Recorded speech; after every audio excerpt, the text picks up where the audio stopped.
Praise the lord. మత్తయి సువార్త 9వ అధ్యాయము 9వ వచనము. యేసు అక్కడ నుండి వెలుచు సుంకపు మెట్టు వద్ద కూర్చుండి ఉన్న మత్తయ్యను ఒక మనుష్యుని చూచి నన్ను వెంబడించమని అతనితో చెప్పగా అతడు లేచి ఆయనను వెంబడించాను. ఇక్కడ మత్తయ్య గారు యేసయ్యను వెంబడించారు.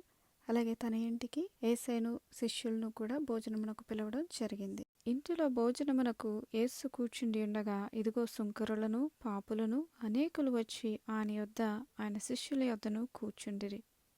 ఫరిసయ్యులు అది చూచి మీ బోధకుడు సుంకరులతోనూ పాపులతోనూ కలిసి ఎందుకు భోజనం చేయుచున్నాడని ఆయన శిష్యుల్ని అడగడం జరిగింది.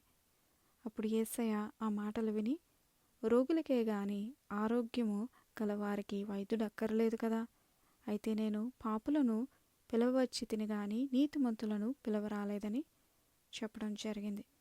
ఇక్కడ యేసయ్య సుంకరులతోని పాపులతోని కలిసి భోజనం చేయడానికి ఎంత మాత్రము కూడా నామోషిగా ఫీల్ అవ్వలేదండి. మనమైతే ఈ దినం ఎలా ఉన్నాం?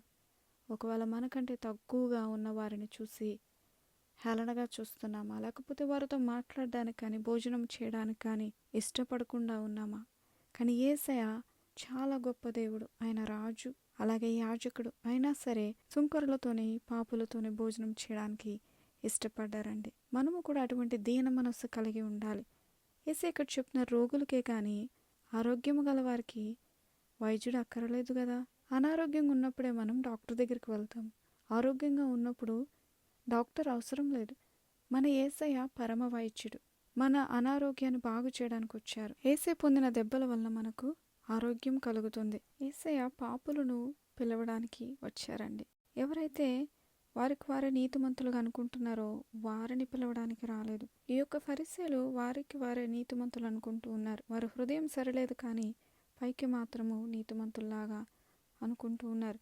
అయితే దేవుడు అది కోరుకోవట్లేదు. ఎవరైతే వారి పాపములు ఒప్పుకుంటారో, యేసయ్య దగ్గరకు వస్తారో, యేసయ్య వారిని వారి పాపముల నుండి విమోచించి విడుదల చేసి నీతిమంతులుగా ఎంచుతారండి. ప్రార్థన చేసుకోవచ్చు. పరిశుద్ధుడా తండ్రి, ఎంతమంది అనారోగ్యంగా ఉన్నారో వారిని స్వస్థపరచండి తండ్రి.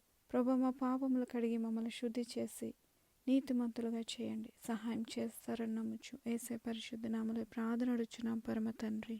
ఆమేన్.